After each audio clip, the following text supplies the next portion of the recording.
Hey guys, welcome back to the channel. In this tech tutorial video, we're going to explain how you can create a new bookmarks folder to save your bookmarks there in the Opera browser in 2026. So let us dive into this.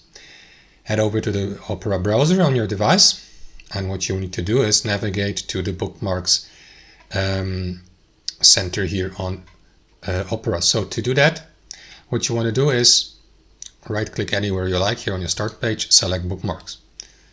And here in the bookmarks bar center, you want to go to bookmarks here on the left hand side. Right click here, select new folder, give it a name, my favorite sites or something like that.